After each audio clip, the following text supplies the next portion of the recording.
Welcome to the Living Consciously TV show. We're coming to you live from our Denver, Colorado studios.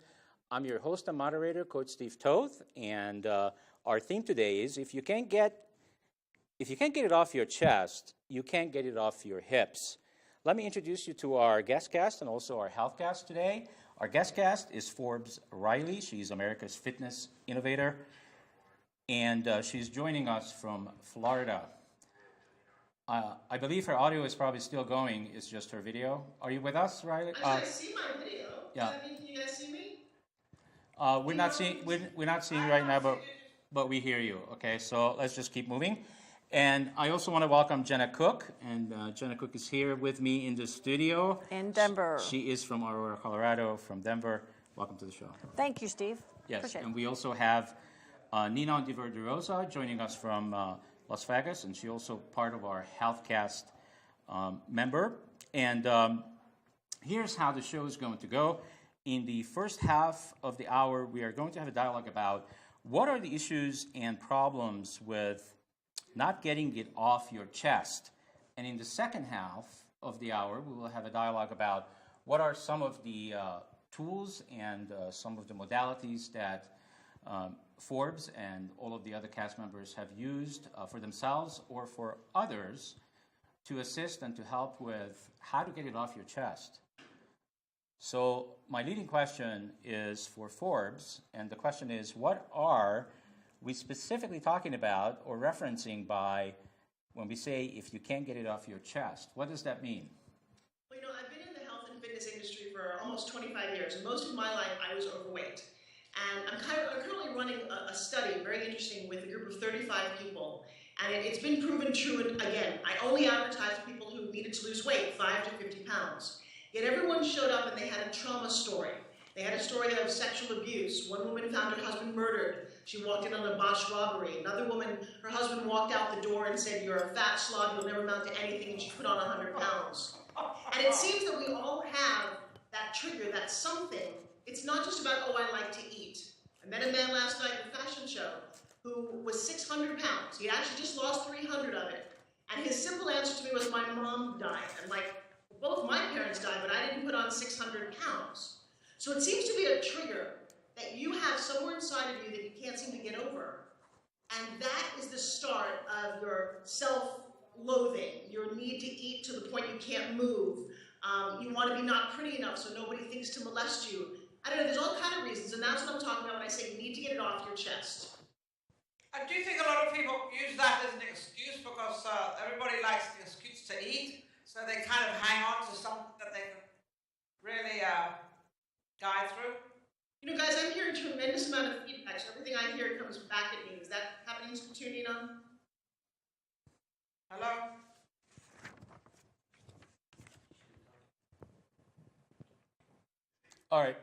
All right, so I don't know why you're getting a feedback right now. Do you have your headset on?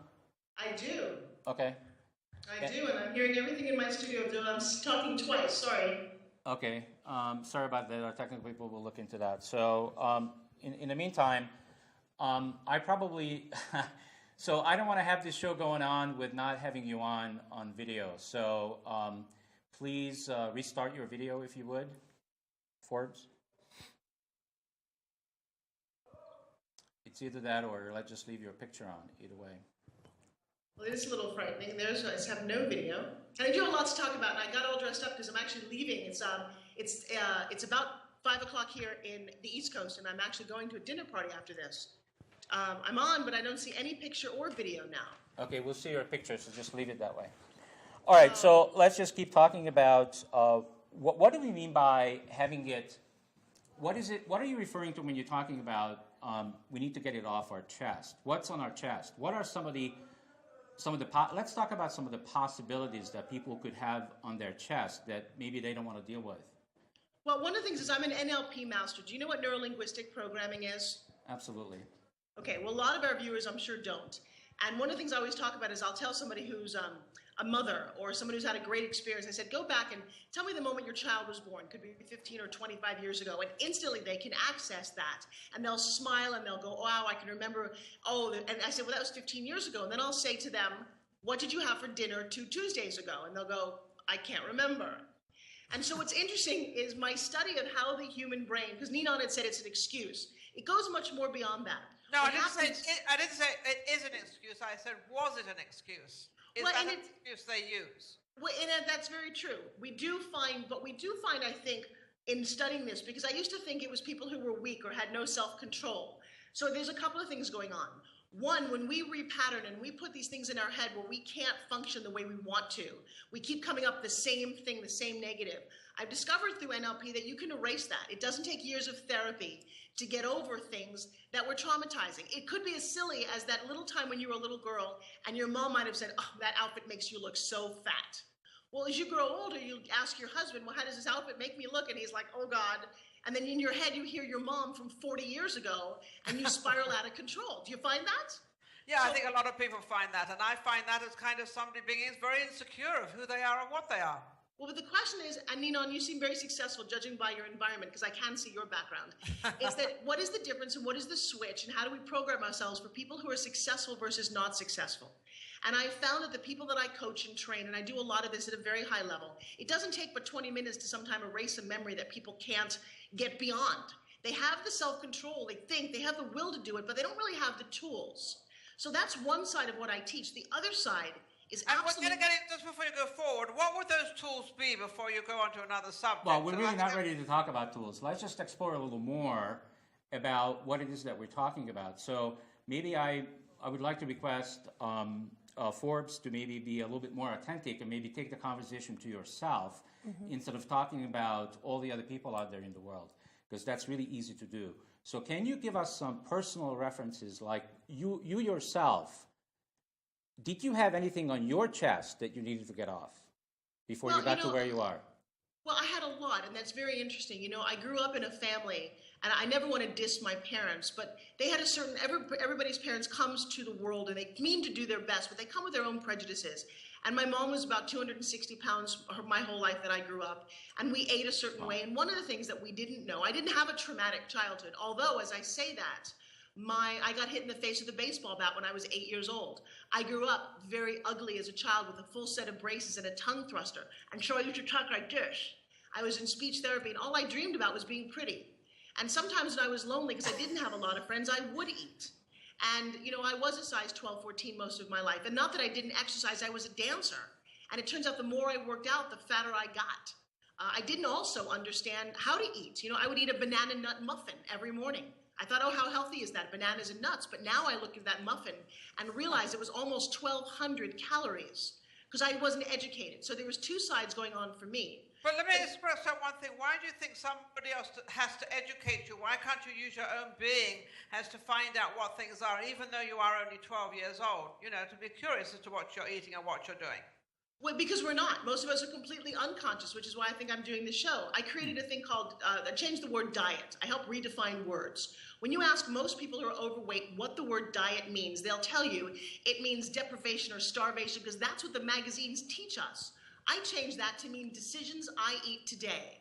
That's simply what it is. And when you start to make better decisions, everything in your life changes. But I not only had to learn that, I had to create that, and now I teach it to other people who are completely shocked when I tell them that. So what was your trigger to turn you around from being overweight, eating this food that you shouldn't be eating, not counting calories, not being bothered with anything? What changed your mind and what changed you to start realizing is what I'm eating is who I am? A lifetime of pain and agony. I am now 52 years old. I was a professional actress and dancer most of my life, and I was in pain. I had people, literally professionals, tell me, Forbes, if you could only lose 20 pounds, I could hire you. Went on every single diet known to man, and for most of my life, until about my late 30s, I did not figure it out. And then I got pregnant. I lost both my parents. My husband had suffered the murder of his little brother, and I got pregnant with twins. Well, two things happened. One, I did not get on an airplane the morning of September 11th, and that was very powerful. I had a ticket on Flight United 93. And so everything in my world shifted at that moment when I said, maybe I'm still here for a reason. I gave birth to two beautiful babies, and the doctor said when I got pregnant that they were conceived on my mother's birthday, the first year she wasn't here, on March 20th, and ended up being due on December 7th. I said, maybe I'm being very blessed, and maybe I should turn my life around a little bit. And then the universe spoke to me, and I got cast opposite Jack LaLanne in the Jack LaLanne Power Juicer infomercial. I stood next to this man who created personal fitness in the 1930s. He became my personal mentor, best friend, and godfather to my children, and I knew him for 8 years, the last 8 years of his life. And I started juicing and detoxing and really started to listen to things like he said, if man made it, don't eat it. No one had ever said that to me, and I'm 52. In other words, you started to really like yourself and realize who you were and what you were, and you could really make a difference. Well, I always liked myself. That's it. I always liked myself enough to be an actress and be on stage and have people look at me. Okay, wait a minute, Forbes. You said earlier that's a little contradictory. So I just want to make sure that the viewers understand. Wait, are you sure there's no way they can see me? Because I'm so it's frustrating. I really there's not. Is there anything that we? Well, can they don't have to. They don't have to see you. It's what your words. Okay, what you're saying. Don't. We can't fix that right now. We're on a live show, so we need to move on. So let's go back to when you said that you felt for a long time in your childhood that you were ugly. And then is it accurate if I say that since you made that choice or decision about yourself that you were ugly, you were pursuing your life towards being beautiful, which you have achieved. I can see that you are very beautiful. Oh, well, hang on a second. Okay, I skipped over a little because when you live to be 52 years old, there's a lot of chapters in your life. So let me go back to being ugly. Let me go back to being an ugly little girl. So for 8 years, I suffered literally physically between braces and my ugly nose and hair frizzy and overweight. And then my father stuck his hand in a printing press when I was just entering high school. And he spent 3 years in the hospital getting 15 different operations to rebuild his hand. During that time, his doctor came to my family. We were completely broke. We had no money and said, I can fix your daughter's nose. And I actually, in 1975, had my nose fixed. And a funny thing was, when my nose got fixed and the braces for 8 years came off, and it's truly the story of this little swan, and I knew we had no money, my mom said, look, I'd like to send you to college, but we're broke, but there is this beauty pageant. I said, Mom. She says, no, I know you don't think you're beautiful. That's okay. But it's talent, a written test, and personality. And my darling, you have all three of those. And the winner of this pageant gets to be on TV with Bob Hope. And I went to the mall with my dad, and I took the test, and I scored one of the highest, and I went back the next week, and I did my tap dancing, and I went back the next week with a borrowed bridesmaid dress, and I won. And I absolutely changed my look, and I don't know how beautiful I really felt, but I couldn't wait to show you my teeth. I kept smiling because I had these beautiful white teeth, and I had this new nose and short hair, and I was on fire. How old were you at this time, young lady? 16. How beautiful. Forbes, I have to ask you, I'm really curious because what you're talking about, it sounds like a remarkable journey about how your childhood was and all those things. And what you're talking about is really about the beauty of the outside. And for me and possibly the audience, I'm really curious. I want to kind of dig into that. You know, what is it for you? Where are you happy inside? Because I know when you work in corporate America like I have, if you're not good looking, if you're not blonde and long legs, you're not going to get anywhere. It's called the glass ceiling, and been there, done that. So I'm really curious. I mean, you've done a remarkable amount of work of toning the body, looking beautiful, here on the camera. But I really want to know about the inner beauty, about the inner self. Because I know from my own experience is all the trauma that we experience through our life, it's held in our body.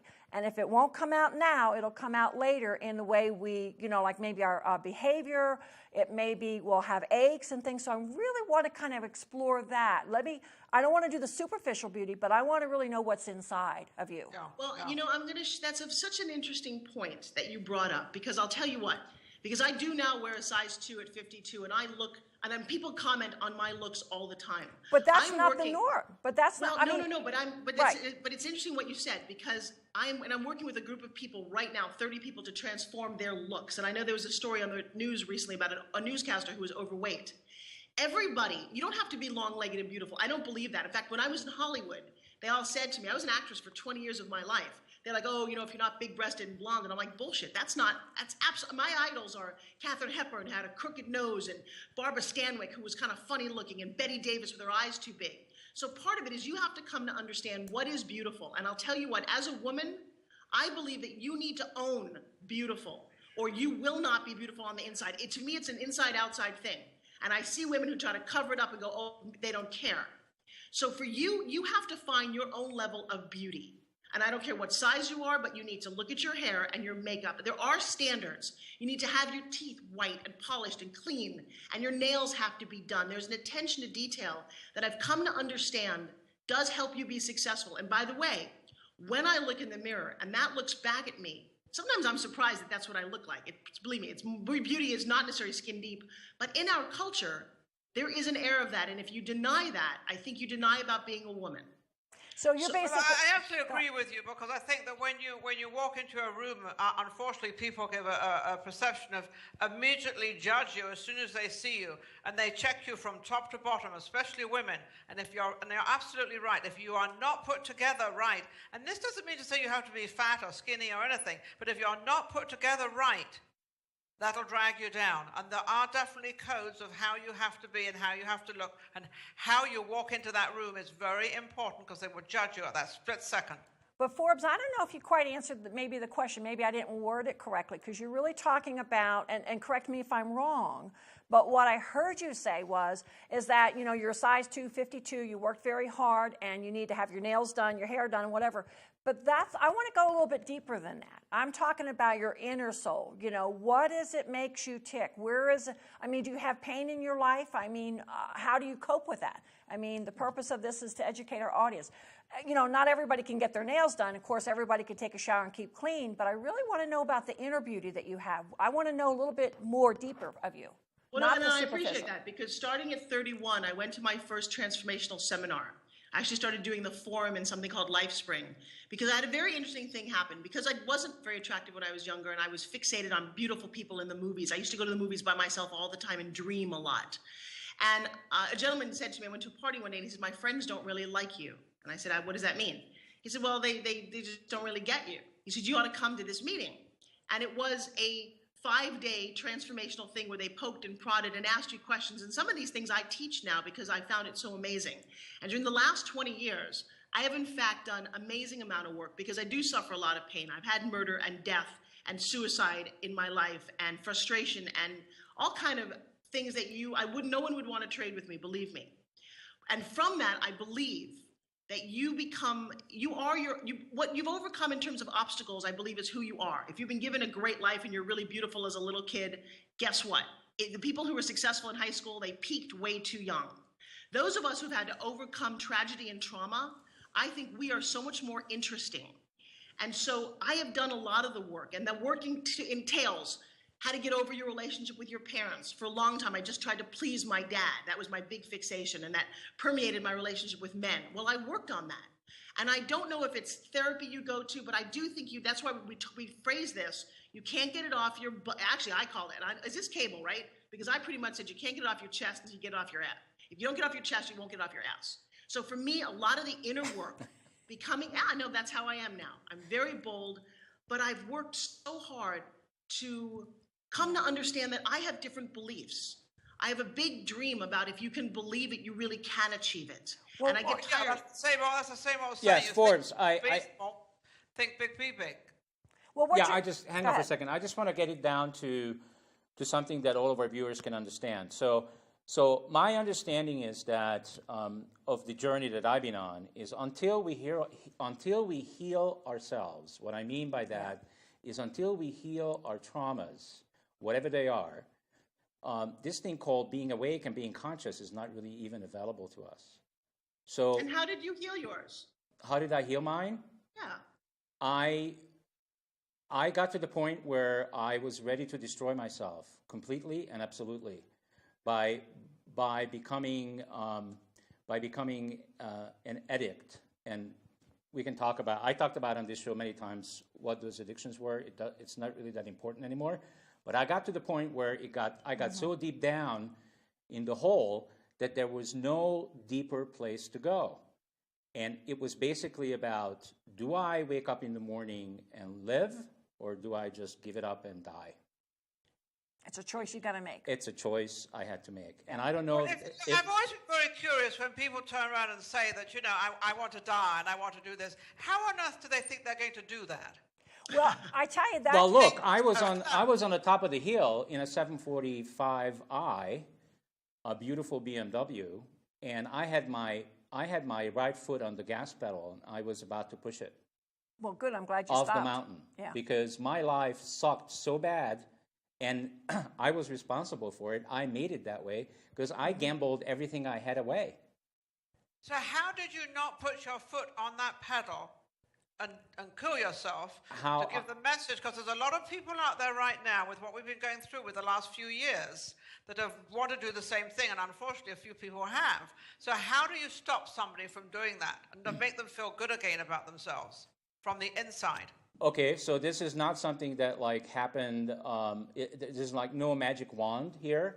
What happened for me is I basically said, you know what, I'm too chicken to die. I'm too chicken to press the gas pedal. I'm not going to do it. You cop out, because I can't. But at the same time, I'm not willing to take my life. But at the same time, I'm not willing to wake up in the morning and repeat the same thing that I did yesterday or today. You made a choice. So I made a choice that I'm going to replace gambling and some of those other addictions I had with creating what you guys know now as... Now, did you stop the gambling because you had no money left, or did you stop the gambling because you had $1 million in the bank? Well, I stopped the gambling because I actually transformed something within myself. It's not because... It had nothing to do with having money or not having money, because I could always go make more money. You know, Nina, can I ask you a question? Because I totally relate to Steve. You seem like a very powerful woman, the kind that I admire, and the kind that has this bootstrap kind of mentality. You can just fix it. Where does that come from for you?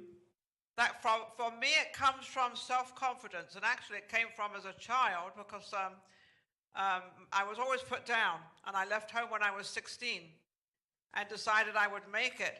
But I've always been a very, very positive person and thinking that way. Unfortunately, I never had a problem with weight because I come from a family that we're not overweight, but also I was brought up to eat, I presume, the correct way for me to stay slender. But I was always positive, and there was never anything in my mind that I ever thought that I couldn't do, because I was told so much in my young childhood that I couldn't do it, and I was stupid, and I was this, and it came like a proving point to me that nobody is going to tell me that I cannot do something. So I don't listen to other people with all this negative stuff, because they really probably don't know 100% how I'm thinking, how I'm going to do it, and when I'm going to do it, and where I'm going to do it. So when you give people information and they give you an answer, you're really not giving them the full story of where you're coming from. So I decided that the less I told people, the better off I was of moving forward with my own tenacity and my own strength. What I want the audience to hear right now, you said this word about 3 times, and this is what the sign of successful people is. You kept saying, I decided. I decided when I left at 16 to be successful. I've decided to be positive, and I've decided not to listen to other people. Making those decisions separated you, because you could have easily gone the other way. You decided not to. Yes.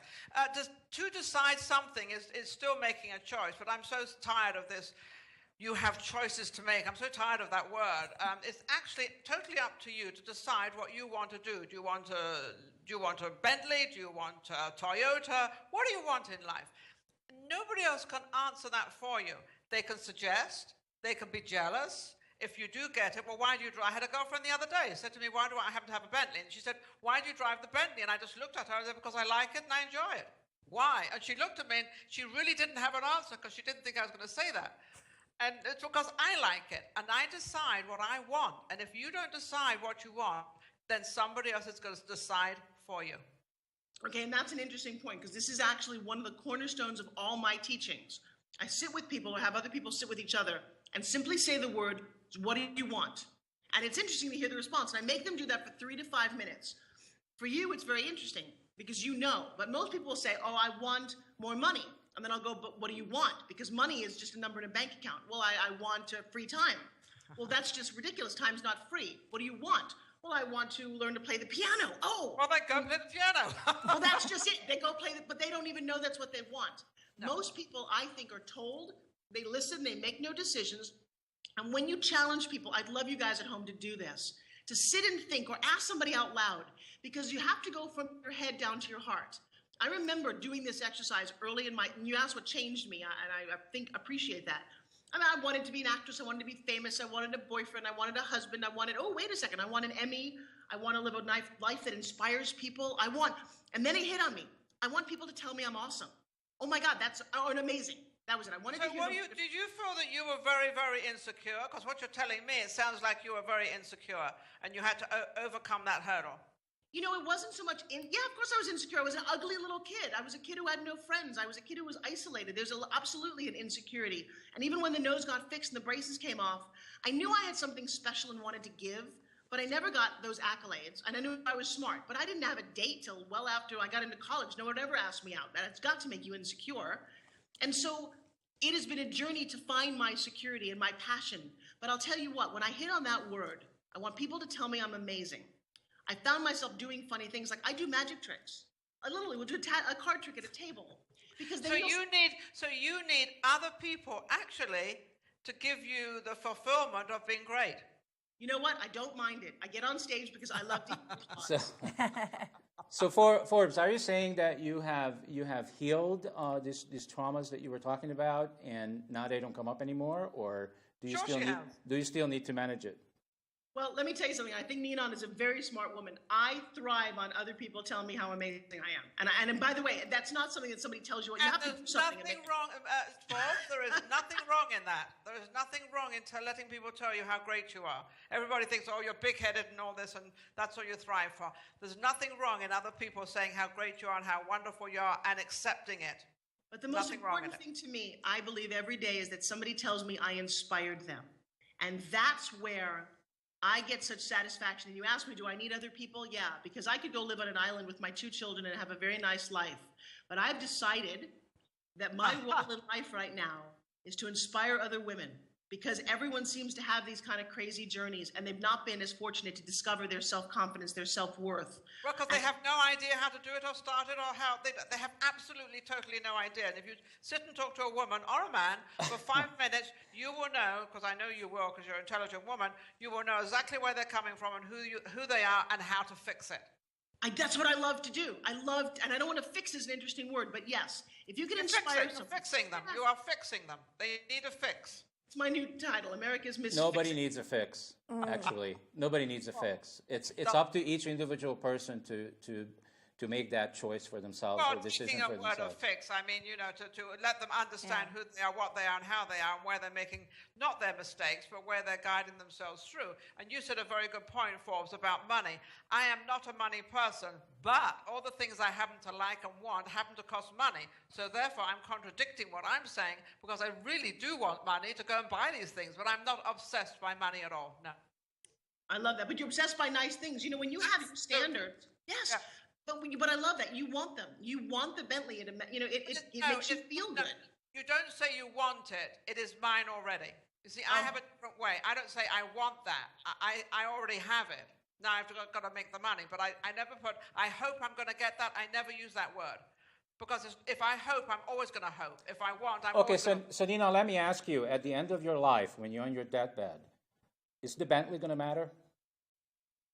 None of it matters right now, actually. Okay. None of it matters. Well, if none of it matters, then why is it that we having and continuously having this conversation about all the material possessions that you own? Yeah, no, I said that I happen to like these things. This is me, what I like. That's great. That's great. But then, what is the purpose? Is your purpose in your life to have all these nice things so that you can feel good? No, what is the purpose? What is the purpose of your life?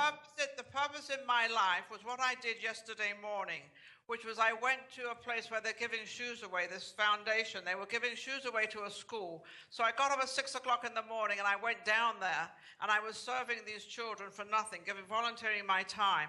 And because of what I've achieved and what I've done, I'm able to have that time to give to somebody else, to give to other children and spend time with them and help them choose a pair of free shoes they're going to get. That's what I like. Ninon, help me. I'm sorry. I know that I host television shows. I sell fitness products on television. In fact, I would love to talk a little bit about this invention that I created that is inspiring women to their own self-confidence, because you carry it in your pocketbook and it makes your arms look sexy. But what do you do for a living? How did you She's speechless. I do have an answer for that, but I won't put that over the air, but I do have a funny answer, but I won't say it. What do I do for a living? Actually, I started out with real estate. I actually started out as a model. I went into commercials. I was very, very successful. I had an underwater swimming act in Beirut. Whatever I have done, I have achieved. I went into advertising and did that extremely well. I went into real estate and did that. So whatever I try to do, I always think of the higher level and achieving the goals I want, which is to be number one and the best. But it doesn't happen unless you really work hard and you really study and you really get into whatever you're doing. It's not going to come to you on a plate, believe me. See, Steve, I have to applaud her because I also believe that, and I'm listening to her very carefully, I'm the same way. I've achieved a lot of things that cost a lot of money, and I have a house on the water and a boat in the backyard, and I just built a television studio. But I don't ever show up for the money. I show up because I love what I do and I believe I'm making a difference or I'm having a lot of fun. And I do that, and I do believe in this world, just like Monopoly game, you need to play with money. But if you understand that it's never about the money, it just flows to you, and then you get to give it away to other people. Even if you don't love your money yourself, then make enough that you can be Bill Gates and finance the rest of the world to their freedom and their power and their passion. And I also forgot to tell you, Steve, that I have 1,000 kids in Africa that we actually feed, educate, and clothe. Bravo. Well, that's fantastic. And that's exactly what I wanted to get across to our viewers, is that sometimes when we talk about ourselves and all the things that we own and all the things that we have, can sometimes come across to people that are watching and listening that maybe don't have all those things that you ladies have. They get turned off by it because they don't understand. And what I want you to explain to them is that exactly what you did, that it's not about the possessions, it's not about the money. You enjoy it because you enjoy it and because you're living your passion. These things that you are owning, the material possessions, are just a byproduct of who you are and who you're being. Yeah, that's the message. Absolutely.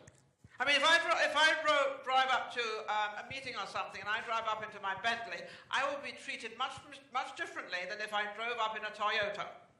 And that's the world. Unfortunately, that is what the world is like.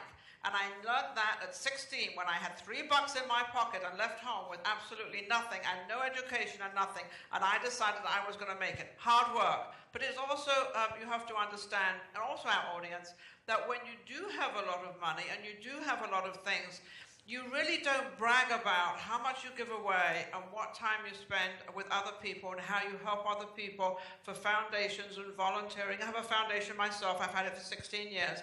I've helped more kids than you could ever shake a stick at, all for nothing. Have people asked me about it? A little bit. I don't really tell them about it because that was something very personal to me that I wanted to give back to the younger generation. The young people are my heroes. They always will be my heroes. And whatever I can do for these young people, I will do. And I love hearing that because you don't realize, Steve, it's about making decisions and really becoming who you are. I think one of the things you said, and I get to do this to people, I get to give them permission. Somehow, somewhere, most of the people I talk to never got the permission or feel they could ever deserve better than what they are. Maybe it was their mom, their dad, their school, so they settle for a level and they go, and you can hear it in their language. That's what NLP training will do to you. Just listen better. Oh, I don't really deserve that nice blouse, or I don't really deserve to be treated well. I talk to abused women all the time. They will say that sentence, I don't deserve to have a better life. I don't deserve to have a better body. And I just set out to give people permission to live, to thrive, to really have things. And it's funny because Ninon just started to apologize. Not apologize, but we kind of, now you need to apologize because you've got great things. No. Life is about abundance. And the universe will give you that abundance if you have the courage, and I think you do, which is awesome, the courage to ask for it. And then work hard. Yes, that's good. It's out there. Anybody can have it. You come in with this world with one breath and you leave with one breath. It's what you actually do in between yourself, what you decide, how you want to live your life. That's really all it is, basically. Yes, and I don't really feel that we even need to keep it a secret or keep it quiet or keep it in the background. No. Because guess what? I would call that withheld communication. And we should be expressing, just like the way we're doing right now on this show, who we are and who we being and how we can be help of each other. assistance and help for the rest of humanity out there. That's what this show is about. So let's continue to talk a little bit about how what kind of tools, and I think Forbes, you mentioned several times NLP, that's definitely one, but what are the tools that you have and Ninon, you have used for yourselves or helping others to help them get these things off their chest, what the theme of the show is? And I guess... Go ahead. I think one of the first things is to feel good about yourself. I don't care how fat you are, how skinny you are, what you look like. The first thing you've got to really start. What you have been born with and what you are is what you have.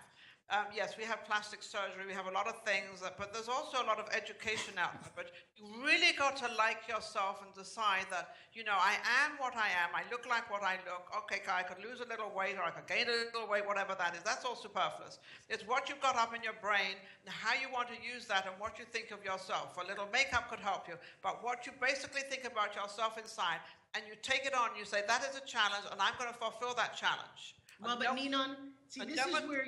no one's going to tell me any different. Well, but Ninon, you to me, I talk to people all the time. I coach a massive amount of people. You are that top 1% who on your own left home at 16 with $3 and made a fortune. I hear it in your energy. You're passionate and confident. Most people are not they don't have those skills. I have them in a room. I talk to them. You could leave them there all year long and they'd never come to it. At 16 years old, I did not have that. I had absolutely nothing. I was a skinny, little, ugly old soul that thought nothing of herself. But there's something hardwired in you, though. See, your reaction when somebody told you no. That's what I'm saying to other people. There's something wired in them, too. There's something wired in you somewhere. There's something in there within you that you can do really, really well. We are all gifted with something. It's just a matter of finding it. Forbes, one of the things. Would both of you be surprised if I said to you, and this is just what I'm present to right now, if I said to you that both of you can quite come across as very intimidating, actually pushing people away because of how you use your personal power and how you communicate, you can actually be quite intimidating by a lot of people. So much so, I think, that they won't even come close to you because they don't know how to deal with it. You're absolutely right. I get that all day. And I don't. People are very intimidated. Well, that's interesting, you know, because I get the exact opposite, Steve. And that's interesting because you and I talked about your feeling about strong women. You know, my whole thing is that people don't care how much I know until they know how much I care. I get a lot of hugs. I get a lot of love because I may show up and, yeah, I'm a little pushy. I mean, I did have one of my students say, what's up with that girl? But I'll tell you what, nobody cares enough to push other people. It takes a lot of guts to stand where I stand and make you want to be better physically, emotionally. And do me a favor. If you get intimidated, yet you tell me you want to be better and you're not willing to do the work, go home. I really, at this point in my life, don't have the time. I'm willing to help almost anybody. But you got to be willing. It does take some internal fortitude. And if I intimidate you, I don't know. Yeah, I have no excuses for that anymore. No, you don't intimidate me. If you did, you wouldn't be on the show. See, I don't care if people are jealous or what I don't care about that anymore. And I used to at one time. I don't care about that anymore. I am who I am, and if I want to go and help somebody, or I see somebody that needs help, I will definitely 100% help them. Forbes, I'm really curious that when you work with a group of women or a group of, whatever, mixed, men and women, how do you present to them of, starting down their journey of, healing or whatever? I mean, do you have kind of a program, or is it something that you just give them a talk like Dr. Phil, or how does that work? No, I have an absolute program. I'll see people on a 6 or a 10-week program, and I'm doing one right now. Sometimes I'll do it online, I'll do it on the phone, but I'm really loving larger groups. And I do find being in my presence makes a big difference. I just started one 2-3 weeks ago. And it starts with everyone sitting in the room not knowing what they're doing there and talking to people, asking them what they are doing there. Nobody questions your languaging to yourself. So, and there's nobody who stands where I do. So if you start talking to me, I said to somebody, what are you doing here? He said, well, I hate my body. I said, really? Then if you hate your body, God will be happy to take it away and you'll get cancer. Oh, no. I just hate my legs. That's extreme. I love it. Gets attention. She said, I hate my legs, I hate my thighs. I said, then God will be happy to cut them off. I've talked to enough paraplegics. She said, no. Wait, that's not what I'm doing here. I'm here because I want to get fit. I said, well, now finally you've revealed. So I push people to speak differently. A lot of what Ninon's got in her head, and I'm loving this conversation, is you can achieve these things. So, for example, I brought a woman up. She has 200 pounds to lose, very first class. And I love this story, Shoshana. And she came up to me and she said, well, Forbes, I like you, but I'm not going to tell you my story in front of everyone. It's traumatic. It's too hard. I've shared it with my family, but I can't do that. And I turned to her and I said, then you must leave. I said, you can stay for the rest of the night, but if you're not willing to share your story, remember the theme of this is you can't get off your chest, you can't get it off your ass, you need to go home. And she said, okay, and she sat down. And then I started to talk to other people from the audience, and here's some stories. And I'm hearing other stories of molestation. The night that we found out this woman's husband had been murdered 5 years ago, and I kept turning back to Shoshana. I said, is your story worse than that? And she said, I'm not talking, okay? And I heard another story, and every time I would go back to her. After the evening was about 2 hours long, she rose to her feet, like I know she has never done before, and said, I'm going to share my story. Here's the deal. I came from Dominican Republic. I was living in a house with 12 people in the U.S. My uncle molested me for 6 years, and she went on and on. But I don't want to be known as the girl who's been molested. You know what? It's now been 3 weeks. And she came to class the other day, and she said, you know, it's funny, I told my sister this story, and she said, I think the molestation may have something to do with my weight. And then her sister said, guess what? Kidding. So did Oprah Winfrey's. You are just like one of the most powerful people in the world. And you know what? Not only has she lost 18 pounds in 3 weeks, but she said to me, I cleaned out my pantry. Here's the thing, in the first 3 weeks, you get no diet. The only rule in my program is you have to write down your food every day. Simply be honest with yourself.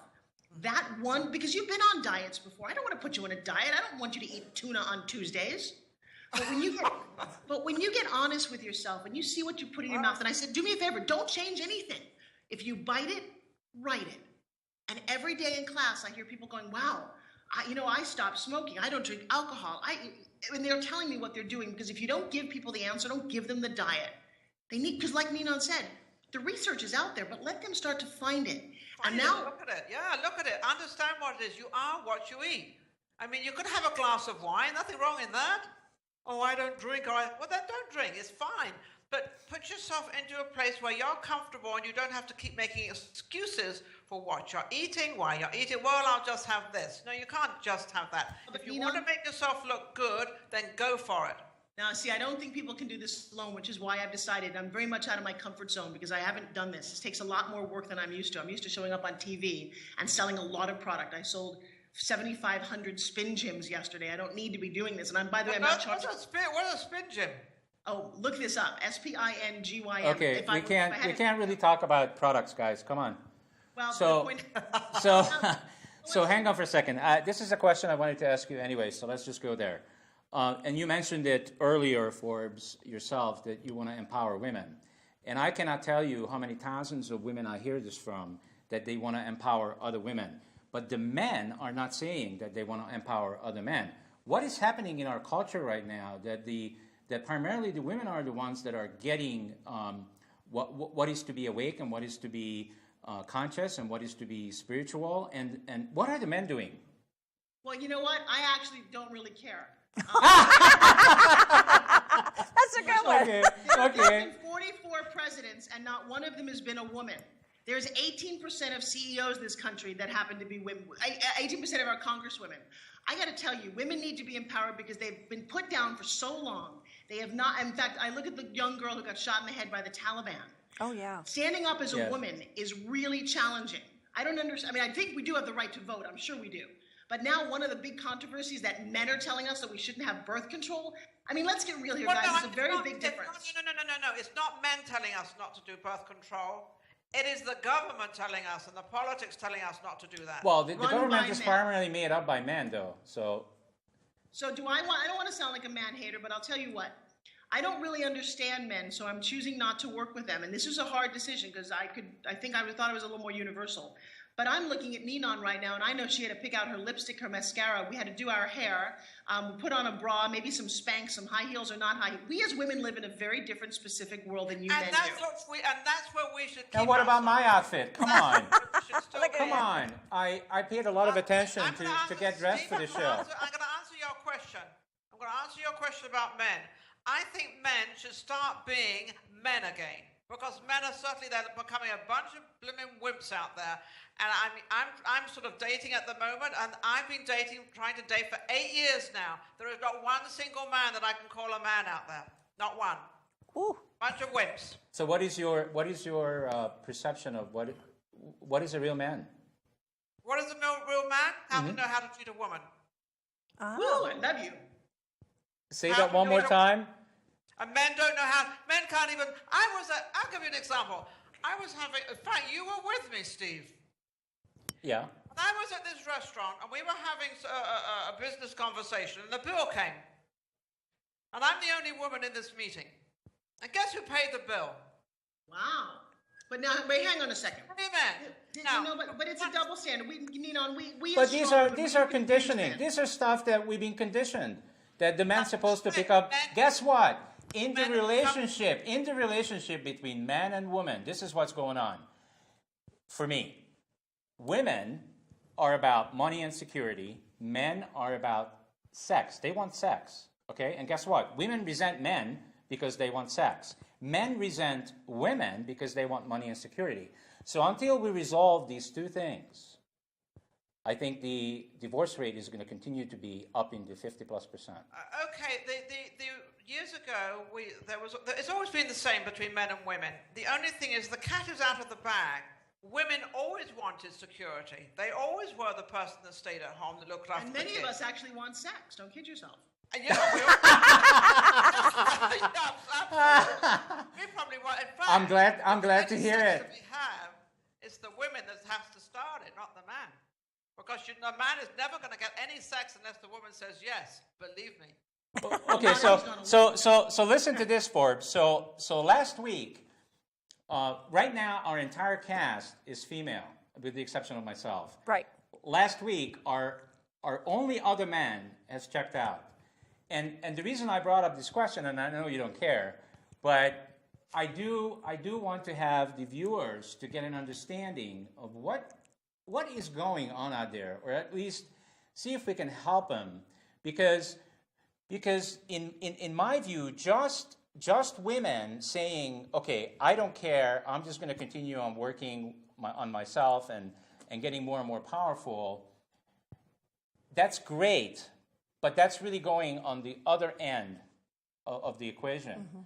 Mm-hmm. Because what you're running away from, and you said it, Forbes, is that we've been taken over by men for most of our last 1,000 years, and that's the other side.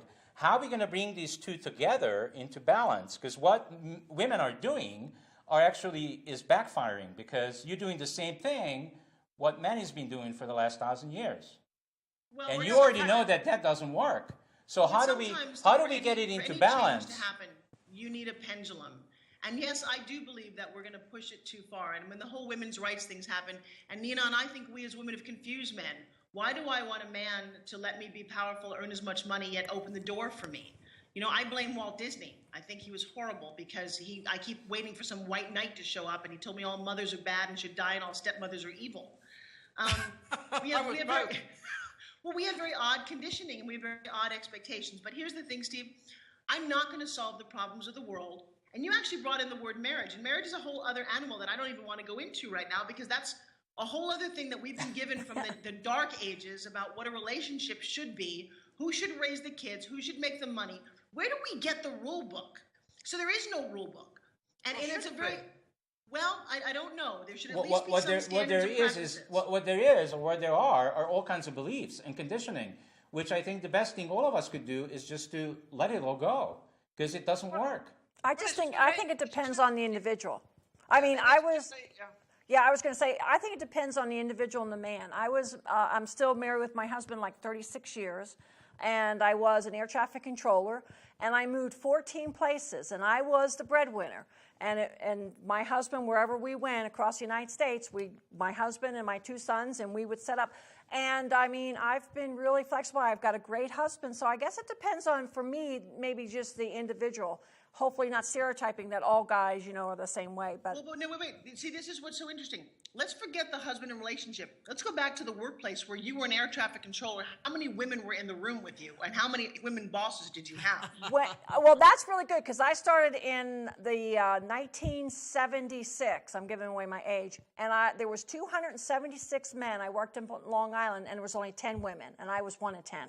And that's when we talk about empowering women, Steve. Oh. It's not about relationship. It's about growing in the world as equals. Oh, and we weren't equal. I mean, it was really tough. It was really hard to get through all the training and they weren't really nice to you. You know, hopefully that's changed in the environment, but I find that fascinating. But it does make you stronger, and like Ninon and you, Forbes, if you're that type of individual, whether you're a woman or a man, and if it's something you really want and you really feel it, you're going to keep at it and you're going to keep working at it. And you just have to keep going. Do it. Absolutely. Just go out there and do it. But I think a lot of women have really actually shot themselves in the foot. And you're absolutely right, Forbes, about, you know, these women liberating themselves and the whole bit and burning bras and all that stuff. You know, we are women and they are men. But I think that what's happened now is that men have realized that the women can actually take care of themselves. We really don't need them anymore because we can go out and make our own living and do our own stuff. The only problem is there's a lot of women out there that really don't want to do that anymore, and they really want the home life, and they really want to relax and do, you know, and be a woman again, and they haven't done that. So now we've got a lot of women out there that want to get married and stay home and have their kids, and men are just saying, well, you know, you can make your own living, get your own job, and you can even have your own kids without a man. You know, But and you can pay your own bills. Right. And you can pay your. We put that out there as women. We did. But Ninon, I don't think all women, I mean, that's a really good point about some women may just think they'd want to stay home. I don't think they know how to. I don't think they know and have the tools, such as us three and Steve and some of the other. I don't think they know how to get out and to be that person and to be that successful. They have no idea. They have absolutely Exactly. They don't have a clue. They don't have a clue. That's why what you're doing is so good, because there's a lot of women out there that are so totally lost. They don't know whether they should be married. They don't know if they should have kids, or I don't want kids at 25, or I want kids when I'm 45. Right. I mean, this is getting all ridiculous. It's getting so out of hand and you're right, they have no idea what they want. Well, Right. but here's the other thing that's interesting. Hang on for a is second. who are Hang our on for a role second. We're models? actually running out of time, and I want to make sure that we don't, so that we get to complete the show very professionally.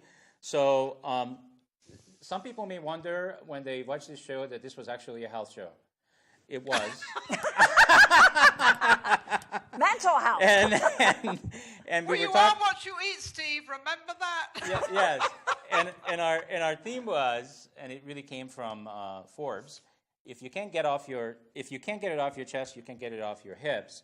So let's go around the table real quick and recommend something to our viewers that's going to help them, that they're going to remember, what they can do to get whatever it is that they got on their chest and get it off there. Everybody. Go ahead. I know Ninon would jump in right away. Right, I'm exactly. surprised that Forbes didn't start it. I'm much smarter than you think. I am very polite and like. That's why God. No, I'm in love with you. I'm giving you my phone number when we're done. Don't worry. Okay. No, I'm going to jump in there right away and get mine over and done with. My greatest thing is to look in the mirror, look at yourself, and start loving yourself and saying, there is something inside of me that I really want to do, and I'm going to find it, and I'm going to do it, and I'm going to feel good about it, and I'm not going to tell anybody about it. I'm just going to do it myself. I'm going to listen to me, and me alone. Got it. And Forbes? And you, Forbes? Well, you know, here's the thing. I've been coaching way too many women to think that that's a pipe dream. I wish that were true. My advice is to seek out help, whether it is going to a fitness class, a nutritionalist, a coach like me who can help you with the spirit, mental, and emotional, and really find someone to be a mentor, a role model, and ask for help. We as women don't do that. We don't even think that we have to. You know, one of the things that we did in my class recently was people would show up to work out in T-shirts. And I said, ladies, take off the T-shirts and burn those things that have emblems of colleges and Nike on them and things that don't matter to you, and start being a sexy woman. They're like, to work out? So who else gave you that permission? I discovered a lot of this on my own. Ninon did, but I don't have a role model. So I think that you find one, get online, get educated, because there's help out there. And I do believe on some level, we all need that. Okay. We gotta quickly finish. So my recommendation is actually very similar to Forbes, which is heal whatever childhood trauma you have. Without healing yourself, like Forbes said, it's all a pipe dream. So get the help you need, because if you don't, you would have done it already on your own, like Ninon has. Very few people can do that on their own. So get help. And I'm the same way. What Forbes says and what Steve says. Seek out support. There's many resources, and to do the healing of the emotional trauma, because that's such a profound impact in your life. All right. So we're coming to the end of the show. If there's anything that you heard here today as you were watching and it touched, moved, and inspired you, then I would suggest to get on our website at livingconsciously.tv and join the free membership site that we have, where we provide you with free support. All of the cast members on the show are providing free support. And also, I want to make sure that, Janet, you have a chance to mention the next Conscious Health Seminar that's coming up on November 2nd. November 2nd at the Vest Wellness Center. You can get all the information on Living Consciously TV. We're going to do a free seminar. It's free. Why not come? You meet me and another friend, Shez, who's a Reiki master. It's 7 ways to overcome the holiday blues. And trust me, the holidays are right around the corner. So Awesome. see you there. Awesome. Thank you. I want to come. Come! Forbes, Sign up. you've been absolutely awesome. I love the show. I wish we could have your video going, but we'll do that next time. I love the show. I was totally into it. You, Ninon, and Forbes made a great impact, I believe, on our viewers. And 2 of a kind. yeah, yeah. They Steve, could you cope with us? 2 of us they are a little bit similar. But I love you both, and I, of course, love you all. And we're going to be back here again next week, same place, same time. Thank you so much. See you next week. Bye. Bye.